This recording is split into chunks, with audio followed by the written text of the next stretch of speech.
رمضان ایک بہت ہی مبارک اور خیر کا مہینہ ہے۔ اللہ تبارک و تعالیٰ نے اس مہینے کو ہمارے لیے ایمان کی زیادتی کا سبب بنایا کہ ہم اس کے ذریعے سے اپنے ایمان کو تازگی بخشیں۔ یہ خیر والا مہینہ ہے۔ اللہ تبارک و تعالیٰ نے اس کے تعلق سے فرمایا، کسی نے بھی جمعہ میں جو سب سے پہلا آیا اس کو کتنے اونٹ کا ثواب مل گیا بھیا؟ 700۔ کیا اپنی زندگی میں قربان کر سکتے ہیں ہر عید کا؟ ہم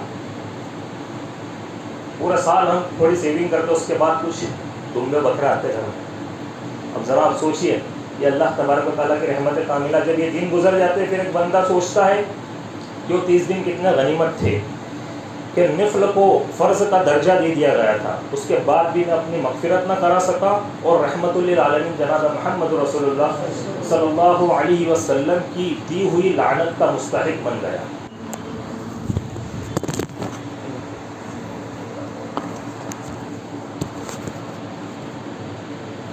ان الحمد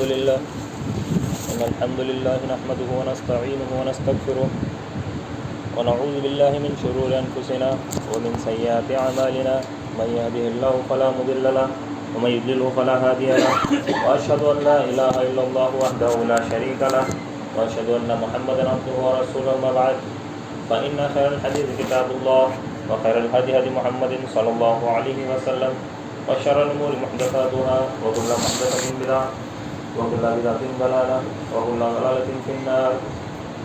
اعوذ باللہ السمیع العلیم من الشیطان الرجیم من همزه ونفخه ونفثه، بسم اللہ الرحمن الرحیم، یا ایھا الذین آمنوا اتقوا اللہ حق تقاته ولا تموتن الا وانتم مسلمون، یا ایھا الناس اتقوا ربکم الذی خلقکم من نفس واحدة وخلق منها زوجها وبث منهما رجالا كثيرا ونساء واتقوا الله الذی تساءلون به والارحام ان اللہ کان علیکم رقیبا، یا ایھا الذین آمنوا اتقوا اللہ وقولوا قولا سدیدا یصلح لکم اعمالکم ویغفر لکم ذنوبکم ومن یطع اللہ ورسولہ فقد فاز فوزا عظیما۔ قال اللہ تبارک وتعالی فی القرآن المجید، شہر رمضان الذی انزل فیہ القرآن ھدی للناس وبینات من الھدی والفرقان، وقال فمن شہد منکم الشہر فلیصم۔ تمام طرح کی تعریف اور توصیفات اللہ وحدہ لا شریک کے لیے، جو تمام جانوں کا پالنہار ہے، اور بے شمار درود السلام نازل اللہ کے آخری مدیانت و محمد رسول اللہ صلی اللہ علیہ وسلم پر۔ یا ایھا الذین آمنوا صلوا علیہ وسلموا تسلیما، اللهم صل علی محمد وعلی آل محمد کما صلیت علی ابراہیم وعلی آل ابراہیم انک حمید مجید، اللهم بارک علی محمد وعلی آل محمد کما بارکت علی ابراہیم وعلی آل ابراہیم انک حمید مجید۔ انتہائی نائب احترام مقدر سامعین حضرات، السلام علیکم ورحمۃ اللہ وبرکاتہ۔ رمضان ایک بہت ہی مبارک اور خیر کا مہینہ ہے۔ اللہ تبارک و تعالیٰ نے اس مہینے کو ہمارے لیے ایمان کی زیادتی کا سبب بنایا کہ ہم اس کے ذریعے سے اپنے ایمان کو تازگی بخشیں۔ یہ خیر والا مہینہ ہے۔ اللہ تبارک و تعالیٰ نے اس کے تعلق سے فرمایا، ھذا کتاب انزلناہ مبارک، کہ ہم نے اپنی مبارک کتاب کو اس مہینے کے اندر نازل کیا، رمضان المبارک کے اندر نازل کیا۔ اس کا تعلق کسی خاص دور کی رہبری سے نہیں جڑا ہوا ہے کہ صرف رمضان آئے تو ہم نے قرآن پڑھ لیا، کہ اللہ نے رمضان کے اندر قرآن اتارا تو قرآن کو کب پڑھیں گے؟ رمضان کے اندر پڑھیں گے، بلکہ یہ ہر وقت کی رہبری سے جڑا ہوا ہے، چاہے وہ سال کا کوئی سا بھی مہینہ کیوں نہ ہو، کوئی بھی وقت کیوں نہ ہو۔ اللہ تبارک و تعالی نے فرمایا، شہر رمضان الذی انزل فیہ القرآن ھدی للناس وبینات من الھدی والفرقان، کہ رمضان وہ مہینہ ہے جس میں اللہ تبارک و تعالی نے قرآن کو نازل کیا، یہ سارے انسانوں کے لیے ہدایت ہے، اور اس میں ہدایت کی اور فرقان کی واضح دلیلیں ہیں۔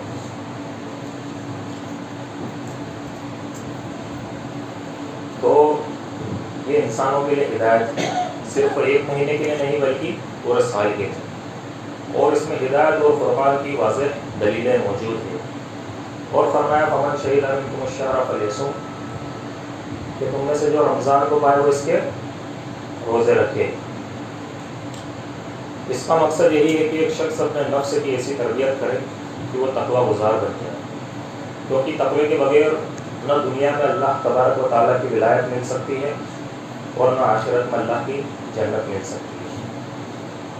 اللہ کا ولی اگر بننا ہے اور ولیوں کی لسٹ میں اگر شامل ہونا ہے، کیونکہ جنت کے لیے اللہ کا ولی بننا ضروری ہے۔ ایک شخص اگر دنیا کے اندر اللہ تبارک و تعالیٰ کی ولایت حاصل نہیں کرتا اور دنیا میں سب کی ولایت حاصل کر لے تو اس کا کوئی فائدہ اس کو حاصل ہونے والا نہیں ہے۔ کیونکہ دراصل کوئی کم کر دو دراصل جو فائدہ دینے والی چیز ہے دنیا اور آخرت کے تعلق سے وہ ہے اللہ تبارک و تعالیٰ کی ولایت۔ اور ولی ہونا صرف یہ نہیں کہ ہم انہیں ولی سمجھے جو گزر گئے، الحمدللہ اللہ تبارک و تعالیٰ کے اولیاء بہت سارے گزرے، اور ہم یہ سوچیں کہ اب کوئی ولی نہیں بن سکتا، بلکہ ہر وہ شخص ولی ہے جو اللہ تبارک و تعالیٰ کا تقویٰ اپنے دل کے اندر رکھتا ہے۔ اور اللہ تبارک و تعالیٰ نے فرمایا اس کے تعلق سے کہ یا ایھا الذین آمنوا کتب علیکم الصیام کما کتب علی الذین من قبلکم لعلکم تتقون، کہ ایمان والو تم پر روزے فرض کر دیے گئے جیسا کہ تم سے پہلے امتوں پر فرض کیے گئے تھے تاکہ تم تقویٰ اختیار کرو۔ تو اللہ تبارک و تعالیٰ کو دراصل روزہ رکھنے کے بعد اگر کوئی چیز مطلوب ہے، کوئی چیز ہمارے لیے انہوں نے مقصد بنائی ہے تو وہ ہے کہ ہم اللہ کا تقویٰ اپنے دلوں کے اندر ڈال لیں۔ اور اسی بات کی کمی آج امت مسلمہ کے اندر ہے، اس وجہ سے وہ ضلالت کی اور گمراہی کے دہانے کے تک جا پہنچی ہے۔ کیونکہ تقوی کے علاوہ ساری چیزیں بندے کے دل و دماغ کے اندر ہے، ہر کام وہ کر رہا ہے دنیا کے، لیکن صرف اللہ تبارک و تعالیٰ کا تقویٰ، اس کا ڈر، خشیت الہی دل کے اندر موجود نہیں ہے۔ اور یہی بتانے کے لیے پھر رمضان آیا ہے۔ ایسے رمضان گزرتے جائیں گے اور ایک وقت آئے گا، دیکھیے آپ اللہ کے نبی صلی اللہ علیہ وسلم کی جو پیش گوئی تھی کہ ان قریب تمہارے اوپر قومیں اس طریقے سے ٹوٹ پڑے گی جس طریقے سے بھوکا دسترخوان کے اوپر ٹوٹ پڑتا ہے۔ کیوں ٹوٹ پڑے گی؟ کیونکہ وہن دلوں کے اندر آ جائے، دنیا کی محبت اور موت کا ڈر۔ دنیا کی محبت ہوگی، وہن کسے بولتے؟ موت کا ڈر ہوتا ہے انسان کے دل کے اندر۔ تو موت کا ڈر کیوں آیا؟ کیونکہ اللہ کا ڈر دور ہوگا۔ جب اللہ کا تقویٰ دل کے اندر آ جائے گا، موت کا ڈر آٹومیٹک ختم ہو جائے گا، کیونکہ اسے معلوم ہے کہ اس تقوی کے بعد ولایت ہے اور اس کے بعد اللہ تبارک و تعالیٰ کی جنت ہے۔ اور اگر اللہ تبارک و تعالیٰ کا ڈر نہیں ہے تو پھر دنیا میں انسان سوائے اللہ کے ہر چیز سے ڈرے گا، ہر چیز سے ڈرے گا۔ کوئی چیز ایسی نہیں جو اسے نہیں ڈرا سکتی، وہ ہر چیز سے ڈرے گا۔ اور اگر وہ اللہ سے ڈر گیا، دنیا کی کوئی طاقت اسے ڈرا نہیں سکتی، چاہے وہ کتنے ہی بڑے لشکر ہو، چاہے وہ کتنی ہی بڑے فوجیں ہو، کہ 2 لاکھ کے لشکر کے سامنے 15,000 صحابہ کھڑے ہوئے، کیوں کھڑے ہوئے؟ وہ اس وجہ سے کھڑے ہوئے کہ وہ اللہ سے ڈر رہے ہیں۔ اگر صرف وہ ان کا مقام اور ان کی طاقت، ان کی جبروت، ان کے لشکر کی پاور اپنے دماغ کے اندر رکھے کہ 2 لاکھ اور ہم 15,000 ہیں، تو پھر وہ ان سے جیت سکتے ہیں کیا؟ لیکن وہ کب ان کو فتح حاصل ہوئی؟ جب انہوں نے اپنے دل کے اندر اللہ کا تقویٰ اختیار کیا۔ تو تقویٰ کا لیسن یہ جو رمضان ہمیں دیتا ہے، یہ ایک بہت بڑا لیسن ہے۔ اس کے پیچھے قوموں کی انقلابی حیثیتیں موجود ہے۔ آپ اگر اٹھا کر پڑھیں گے تاریخ ان قوموں کی جن کو اللہ نے برباد کر دیا، تو ان کے اندر کس چیز کی کمی تھی؟ ان کے اندر اللہ کے تقوی کی کمی تھی۔ تو صرف بھوکے رہنے سے روزے کا مقصد نہیں ہے کہ ہم صرف بھوکے اور پیاسے رہیں۔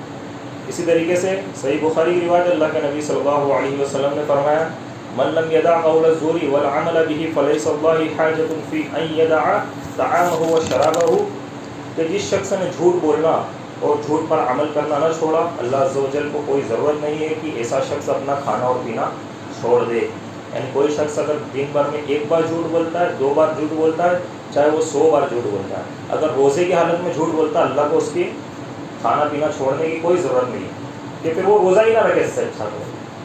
اسی طریقے اللہ کے رسول صلی اللہ علیہ وسلم نے فرمایا لیس الصیام من الاکل والشرب وانما الصیام من اللغو والرفث فان سابك احد او جہل علیک فقل انی صائم، کہ روزہ صرف کھانا اور پینا چھوڑنے کا نام نہیں، روزہ تو لغو اور رفث سے بچنے کا نام ہے۔ اس لیے اگر تجھ سے کوئی ستم کرے یا تیرے ساتھ جہالت سے پیش آئے تو کہہ دے کہ میں تو روزے سے ہوں، یعنی اس کا پلٹ کر جواب دینا۔ اس حدیث میں ہمیں یہ تاکید کی گئی کہ لغو اور رفث سے بچنا۔ لغو کسے کہتے ہیں؟ ہر بےہودہ اور بے فائدہ کام کو کہتے ہیں جس کا کوئی فائدہ نہ ہو، بےہودہ کام ہو. اور رفث اسے کہتے ہیں کہ جنسی خواہشات پر مبنی باتیں، کہ انسان جنسی خواہشات کو اپنے اوپر حاوی کرے، اس کو کیا بولتے ہیں؟ رفث. تو دراصل اس سے بچنے کا نام ہے روزہ، صرف کھانا اور پینا چھوڑنے کا نام نہیں. اور یہ کب ہوگا ایک بندے کے اندر؟ جب اللہ کا ڈر آئے گا. اسی لیے اس مہینے میں قرآن بھی پڑھا جائے، کیونکہ وَنَزَّلْنَا عَلَيْكَ الْكِتَابَ تِبْيَانًا لِكُلِّ شَيْءٍ وَهُدًى وَرَحْمَةً وَبُشْرَىٰ لِلْمُؤْمِنِينَ. بےہودہ رفث اور لغو کی پہچان بندہ کب کرے گا؟ جب وہ قرآن کو پڑھے گا، جب وہ قرآن کو سمجھے گا. تقوی کی ڈیفینیشن ایک بندے کو کب سمجھ میں آئے گی؟ جب وہ قرآن کو پڑھے گا. تقوی کا مطلب کیا ہوتا ہے ایک بندے کو کب سمجھ میں آئے گا؟ جب وہ قرآن مجید کی تلاوت کرے گا، اس کو سمجھ کر پڑھے گا. وَنَزَّلْنَا عَلَيْكَ الْكِتَابَ تِبْيَانًا لِكُلِّ شَيْءٍ وَهُدًى وَرَحْمَةً وَبُشْرَىٰ لِلْمُؤْمِنِينَ، کہ ہم نے اے نبی کریم صلی اللہ علیہ وسلم آپ کے اوپر یہ کتاب نازل کی. تبیان لکل، یہ تبیان ہے ہر چیز کے لیے، یعنی ہر چیز کو کھول کر واضح بیان کر دینے والی کتاب ہے. وہدن، اور یہ ہدایت ہے سراسر سب کے لیے. ورحمتن، اور یہ رحمت ہے. وبشریٰ للمؤمنین، اور یہ مومنوں کے لیے بشارت ہے. بشارت کس چیز کی؟ اس پر عمل کرو، اللہ کے تابع دار بنو، اور ہمیشہ ہمیش کی جنت اللہ سے لے لو. تو ہمیں چاہیے کہ ہم قرآن مجید کی تلاوت کریں اور نمازوں کا اہتمام کریں، کیونکہ ان الصلاۃ تنہی عن الفحشاء والمنکر، یقیناً نماز بے حیائی اور برائی کے کاموں سے روکتی ہے. تو نماز کا اگر ہم اہتمام کریں گے، لیکن کیا ہوتا ہے جیسے جیسے وقت گزرتا جاتا ہے، 4 دن ہوتے ہیں، 5 دن ہوتے ہیں، ہماری رمضان ہماری عادت بن جاتا ہے. پھر وہ کشش ختم ہو جاتی ہے، وہ ذوق وہ شوق ایک بندے کے اندر سے ختم ہو جاتا ہے. شروع میں قرآن نکالتا ہے ذوق سے کہ پڑھیں گے، لیکن 4 دن ہوتے ہیں اور پھر وہ اسے پڑھنا بھول جاتا ہے. تراویح پڑھنے کے لیے دیکھیے آپ، شروع میں لوگ آتے ہیں، پھر ڈائریکٹ وہ ملتے ہیں کون سی شب پہ؟ 27ویں شب پہ ملتے ہیں. تو یہ ذوق اور یہ شوق وہ جب عادی بن جاتا ہے، تو باقی عام دنوں کی جو زندگی ہے اس میں اور رمضان کے اندر پھر کوئی خاص فرق نظر نہیں آتا. کچھ لوگ ایسے بھی ہوتے ہیں جو سلیکٹڈ روزے رکھتے ہیں، اور کچھ لوگ ایسے ہوتے ہیں جو رمضان میں صرف ٹائم پاس کرتے ہیں کہ بھوکے ہیں تو کیا کریں، چلو ٹائم پاس کریں. تو اللہ تبارک و تعالیٰ کو ان کے ایسے روزے کی کوئی ضرورت نہیں ہے، کیونکہ اللہ نے ایسے پیکر اس زمین پر اتارے، ایسے لوگوں کو، ایسے دین والوں کو، دینداروں کو، پرہیزگاروں کو اللہ نے اتارا، جنہوں نے روزے بھی رکھے اور جنگ بھی کری، جہاد بھی کیا. جنہوں نے روزے رکھے، دین کا جھنڈا مشرق سے لے کر مغرب تک گاڑا. جنہوں نے روزے رکھے، روزے کی حالت میں انہوں نے مشقتیں اور تکلیفیں سہی دین کی خاطر. تو آپ اگر صرف روزہ رکھتے ٹائم پاس کے لیے، یا پھر روزہ رکھتے ہیں سلیکٹڈ، یا پھر روزہ رکھتے ہیں منورنجن کے لیے، تو پھر اللہ تبارک و تعالیٰ کو اگر آپ جھوٹ بولنا نہ چھوڑے، اگر آپ گناہوں کو نہ چھوڑے، اگر آپ باقی دنوں میں عمل کرتے ہیں وہی عمل روزے کے اندر کریں، اللہ کو ایسے روزے کی کوئی ضرورت نہیں. پھر عید آتی ہے، اور عید کے بعد پھر ہوش آتا ہے، پھر وہ سوچتا ہے کہ 30 دن ایسے ہی گزار دیے. پھر وہ سنتا ہے جب علماء اکرام بیان کرتے ہیں خطبوں کے اندر کہ رمضان گزر گیا، کیا عبادتیں کری، کیا ہم نے اپنی مغفرت کرا لی. پھر اس وقت اس کو احساس ہوتا ہے کہ وہ 30 دن کتنے غنیمت تھے، کہ اس کے اندر شیطان قید کر دیے گئے تھے، اس کے اندر رحمت کے دروازے کھول دیے گئے تھے، جنت کے دروازے کھول دیے گئے تھے، جہنم کے دروازے بند کر دیے گئے تھے. جنت کے سارے دروازے کھول دیے گئے، جہنم کے سارے دروازے بند کر دیے گئے. ہر رات اللہ تبارک و تعالیٰ لوگوں کو جہنم سے آزاد کر کے جنت میں ڈالنے لگا. ایک نیکی کے 700 گنا اللہ تبارک و تعالیٰ دینے لگا. کوئی اگر جمعہ میں بھی سب سے اول آ گیا مسجد کے اندر، عام دنوں میں 1 اونٹ کا ثواب ملتا ہے، رمضان کے اندر 700 اونٹ کا ثواب. اگر کسی نے بھی جمعہ میں جو سب سے پہلا آیا اس کو کتنے اونٹ کا ثواب مل گیا بھیا؟ 700. کیا اپنی زندگی میں قربان کر سکتے ہیں ہر عید کا؟ ہم پورا سال ہم تھوڑی سیونگ کرتے، اس کے بعد کچھ دمبے بکرے آتے گھر میں. اب ذرا آپ سوچئے، یہ اللہ تبارک و تعالیٰ کی رحمت کاملہ، جب یہ دن گزر جاتے پھر ایک بندہ سوچتا ہے کہ وہ 30 دن کتنے غنیمت تھے، کہ نفل کو فرض کا درجہ دے دیا گیا تھا، اس کے بعد بھی میں اپنی مغفرت نہ کرا سکا، اور رحمت للعالمین جناب محمد رسول اللہ صلی اللہ علیہ وسلم کی دی ہوئی لعنت کا مستحق بن گیا، کہ وہ شخص ملعون ہے جو اپنی مغفرت نہ کرا سکے رمضان کے اندر. ناک کھا آلودوش شخص. تو اب ذرا سوچیے آپ، یہ دن کتنے غنیمت ہے. جو رمضان میں مغفرت نہ کرا سکا وہ رمضان اس کا کس کام کا. اسی طریقے سے اللہ کے رسول صلی اللہ علیہ وسلم نے فرمایا کہ کم من صائم لیس له من صیامہ الا الظمأ وکم من قائم لیس له من قیامہ الا السحر، کہ کتنے ہی روزے دار ہیں جن کو سوائے پیاس کے روزہ رکھنے سے کچھ نہیں ملتا، اور کتنے ہی شب بیدار ہیں جن کو بے خوابی یعنی سوائے شب بیداری کے اور کچھ نصیب نہیں ہوتا. یعنی وہ روزہ رکھتے ہیں لیکن ان کو سوائے بھوک اور پیاس کے کچھ نصیب نہیں ہوتا، یعنی روزے کا ثواب نہیں ملتا. اور کتنے ہی بدبخت ایسے ہیں جو رات بھر قیام کرتے ہیں، تراویح پڑھتے ہیں، لیکن سوائے ان کو شب بیداری کا کچھ نہیں ملتا. کیوں؟ کیونکہ وہ روزہ جو رکھ رہے ہیں وہ صرف ایک فارمیلٹی. روزہ رکھنا یعنی اللہ تبارک و تعالیٰ کا تقویٰ اپنے دلوں کے اندر ڈالنا. روزہ رکھنا یعنی اللہ کے کلام کی تلاوت کرنا. روزہ رکھنا یعنی نفلی نمازیں پڑھنا. روزہ رکھنا یعنی اپنے آپ کو اللہ کے ذکر سے تر رکھنا. روزہ رکھنا یعنی اللہ تبارک و تعالیٰ کی تسبیح، تحمید اور تحلیل پڑھنا. روزہ رکھنا یعنی اللہ کے نبی صلی اللہ علیہ وسلم کے فرمودات پر عمل کرنا. روزہ رکھنا صرف اس کا نام نہیں کہ اے سی چلایا، کولر چلایا، باہر بڑی گرمی ہے اور سو گئے، 4-5 گھنٹے بعد نیند کھل رہی ہے، ڈائریکٹ افطاری کر لی، بات ختم. روزہ لگا ہی کہاں پہ؟ ایک عام آدمی آج اگر آپ دیکھیں گے ریسرچ میں تو اتنا تو ایک عام جو لڑکے رہتے ہیں نوجوان وہ عام دنوں میں بھی سو جاتے ہیں. وہ پھر اٹھتے ہیں تب بھوک لگتی ہے تو وہ کھانا کھا لیتے ہیں. تو پھر کیا فرق رہے گا روزے کے اندر؟ تو ہمیں چاہیے کہ ہم روزہ رکھیں تو اس کے تقاضوں کو پورا کریں. ماہ رمضان میں شریعت نے جن عبادتوں کو بجا لانے کا حکم دیا ہے، اگر ہم وہ عبادتیں بجا لاتے ہیں تو خود بخود ہماری تربیت ہو جاتی ہے. ایک نمایاں تبدیلی نظر آنے لگتی ہے، اور یہ تبدیلی اس نظام تربیت کا نتیجہ ہے جو اللہ تبارک و تعالیٰ نے رمضان کے اندر رکھا ہے. حضرات گرامی، رمضان میں ہونے والی عبادتیں ہمیں تعلق باللہ کا سبب دیتی ہے کہ اللہ کے ساتھ اپنا تعلق مضبوط رکھو. دنیا والوں کے ساتھ تعلق مضبوط رکھنے سے کوئی فائدہ حاصل ہونے والا نہیں ہے. کہ رمضان میں ہونے والی عبادتیں رب سے ہمیں قریب کرتی ہے. رمضان میں ہونے والی عبادتیں اللہ کا محبوب ہمیں بناتی ہے.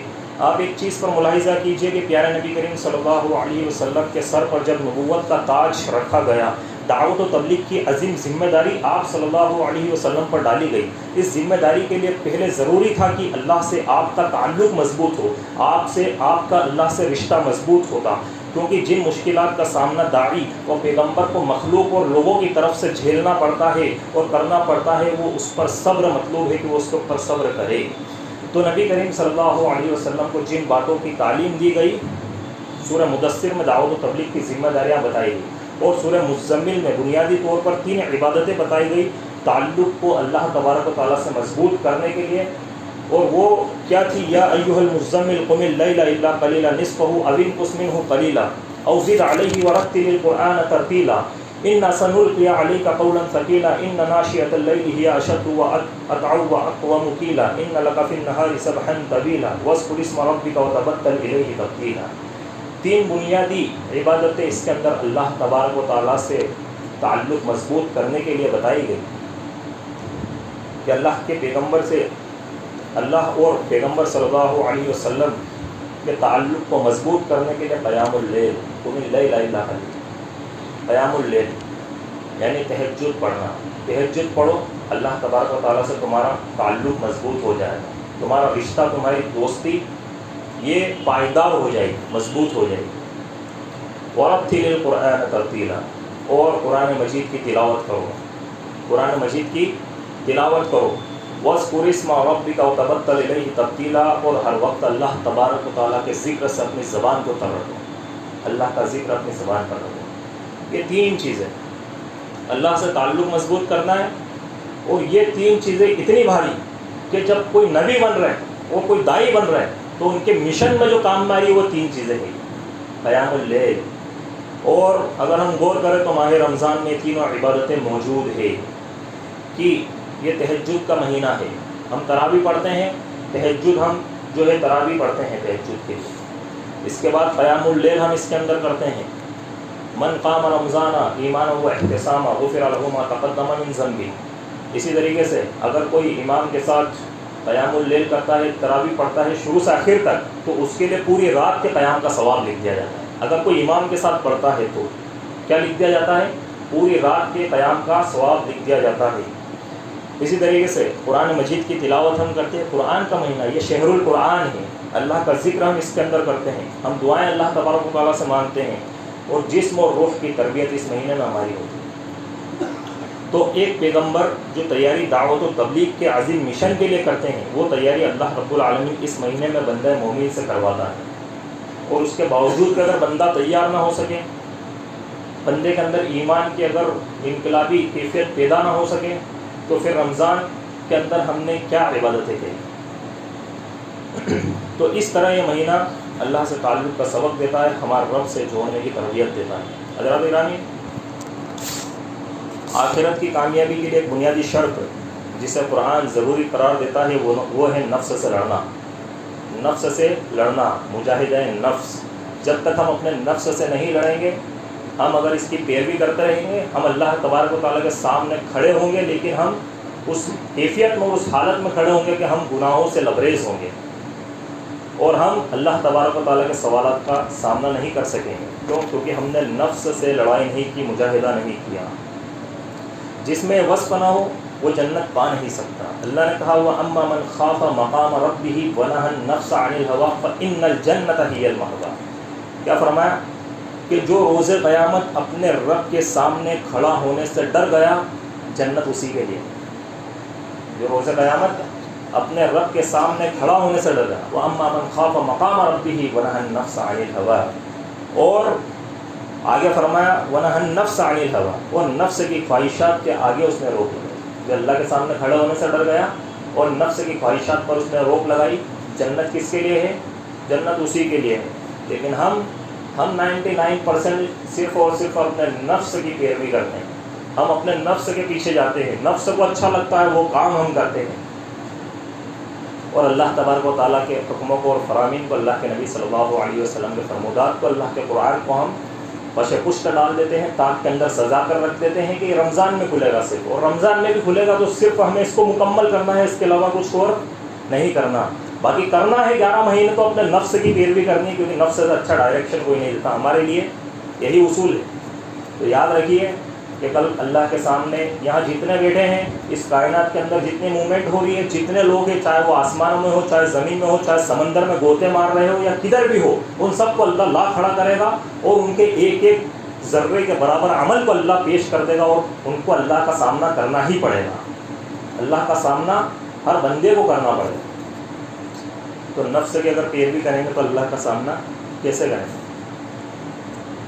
قرآن نے دوسرے مقام پر کہا کہ کل روز قیامت کافروں کو جہنم پہ پیش کیا جائے گا، اور کہا جائے گا، جب پیش ہوں گے تو کہا جائے گا اذھبتم طیباتکم فی حیاتکم الدنیا، کہ اے کافروں تم نے اپنے سارے مزے دنیا میں لوٹ لیے، آج ہمارے پاس تمہارے لیے سوائے نار جہنم کے اور کچھ نہیں ہے۔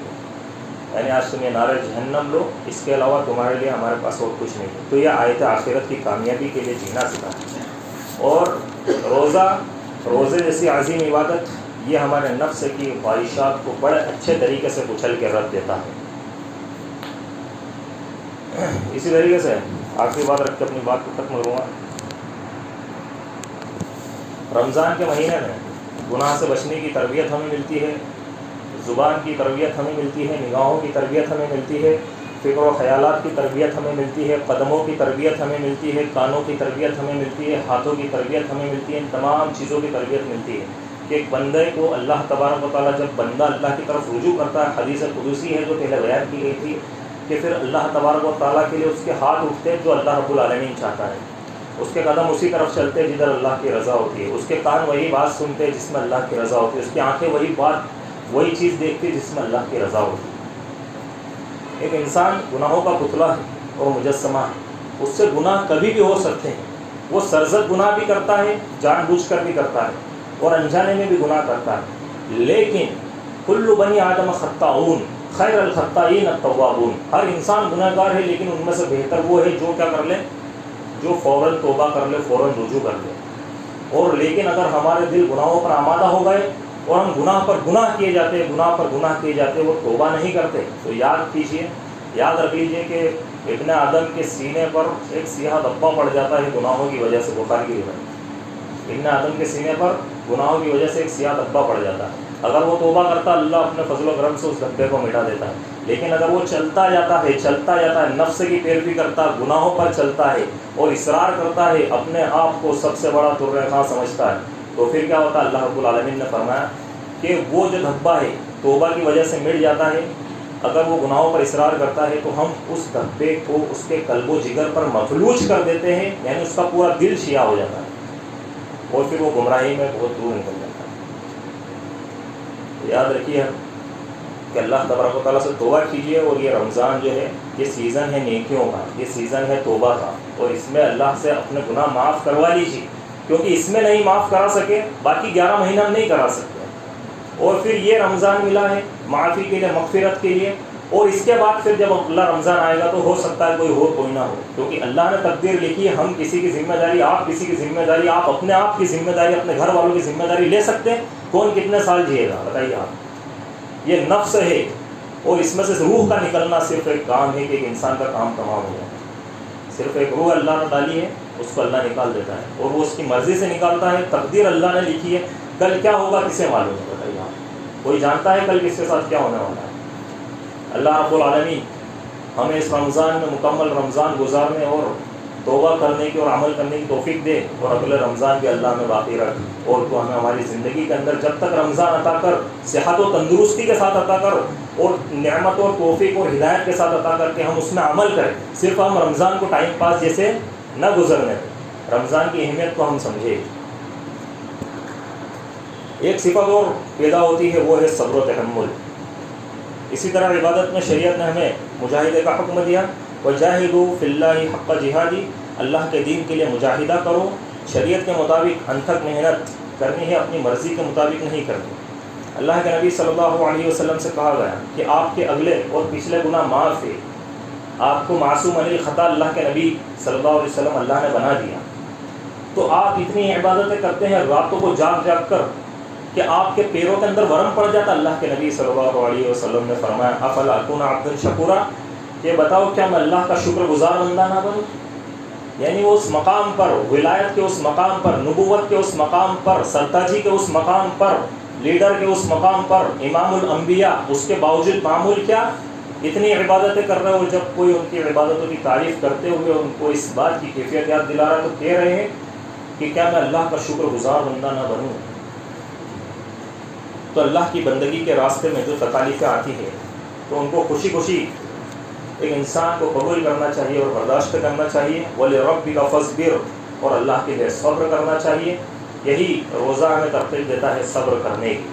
کہ ہم اس کے اندر کیا کرتے ہیں؟ ہم اس کے اندر صبر کرتے ہیں.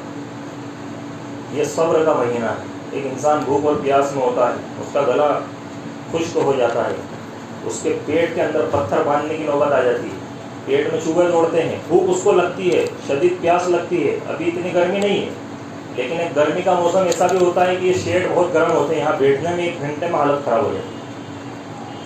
اس کے اندر بھی ایک بندہ صبر کرتا ہے. تو یہ صبر وہ حلال چیزوں کے لیے کر رہا ہے. کس چیزوں کے لیے کر رہا ہے؟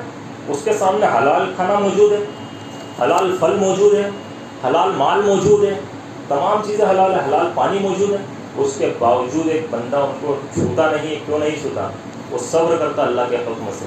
تو جب تم حلال چیزوں کے لیے 1 مہینہ صبر کر سکتے ہو تو پھر حرام سے باقی کے 11 مہینے کیوں نہیں رک سکتے؟ کیوں بیاض خوری سے، سود سے نہیں رک سکتے؟ سود جیسے عظیم اور بیاض جیسے عظیم گناہ کے تعلق سے بہت سارے بیاض کو رمضان میں بھی نہیں سوچتے، کہہ رہا ہے گناہ لگے گا، لیکن اس کے بعد پھر 11 مہینے پھر کھاتے ہیں. تو ارے بھلا یہ بتاؤ بندو اللہ کے کہ تم رمضان کے اندر جب حلال چیزوں سے رک گئے اور اس کے بارے میں سوچ نہیں رہے تو پھر رمضان کے بعد تم ان حرام چیزوں میں کیوں چلے گئے؟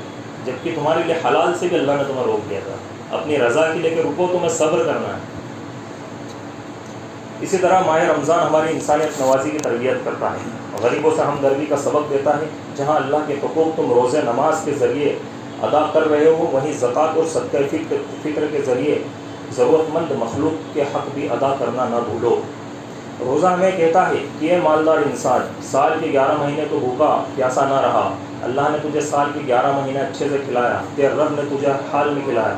تجھے غریبوں کی بھوک کا احساس نہ رہا، تو کھاتا پیتا رہا 11 مہینے، تجھے پتہ نہ رہا کہ غریبوں کی کیفیت کیا ہوتی ہے، لیکن جب رمضان آیا اور صبح سے شام تک تو بھوکا رہا، پھر تجھے یہ احساس ہوا کہ ایک دن بھوکے رہ کر ایک انسان کی کیا کیفیت ہو جاتی، کیا حالت ہو جاتی ہے، اس کے بعد پھر نے یہ بات سوچی کہ وہ لوگ جو سال کی 11 مہینے شب و روز بھوکے رہتے ہیں، جن کو ایک وقت کا کھانا ملتا ہے، ایک وقت کا کھانا نہیں ملتا، ان کی کیا حالت ہوتی ہے۔ تجھے اس وقت احساس ہوا جب تم نے رمضان کے اندر یہ روزے رکھے۔ اب ذرا آپ سوچیے، رمضان ہمیں یہ تعلیم دیتا ہے، یہ تربیت دیتا ہے۔ بہت سارے لوگ ایسے ہیں، ایک ویڈیو میں نے دیکھی، اس کے اندر ایک بچہ 11 سال کا، اس سے ایک شخص نے سوال کیا بھائی کھانے میں تمہیں کیا پسند ہے؟ اس نے بولا جو ملتا ہے وہ کھا لیتا ہوں۔ بولے کچھ تو پسند ہوگا؟ بولے پسند کیا، مہنگائی اتنی ہے کہ جو ملتا ہے وہ کھانا پڑتا ہے، اور کبھی کبھی تو کھانے کی بھی اچھا نہیں کرتی پیسہ بچانے کی۔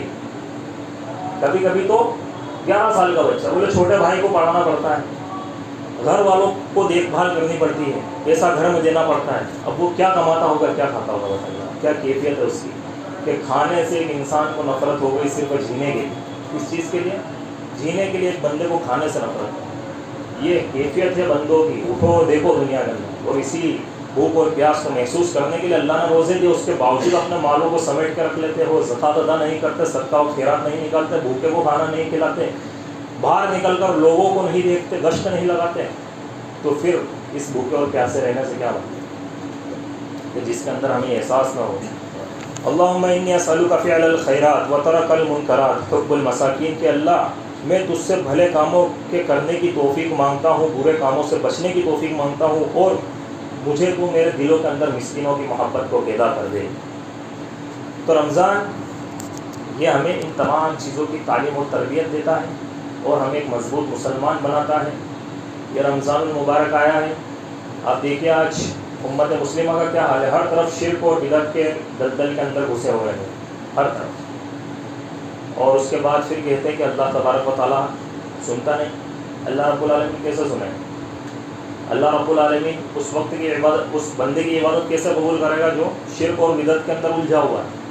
اور اللہ نے ہمیں توحید عطا کی، اور اس کے باوجود ہم لوگوں کو اس چیز سے نہیں روکتے، ان کو دین کی دعوت نہیں دیتے، تو پھر اللہ رب العالمین کل روز قیامت ہماری پکڑ کرے گا، ہم سے پوچھ تاچھ کرے گا، کیونکہ اللہ نے ہمیں دین جو دیا ہے نا، آپ کو جو دین دیا ہے، آپ کو جو توحید دی ہے، یہ اللہ نے آپ کو داعی بننے کے لیے دی ہے۔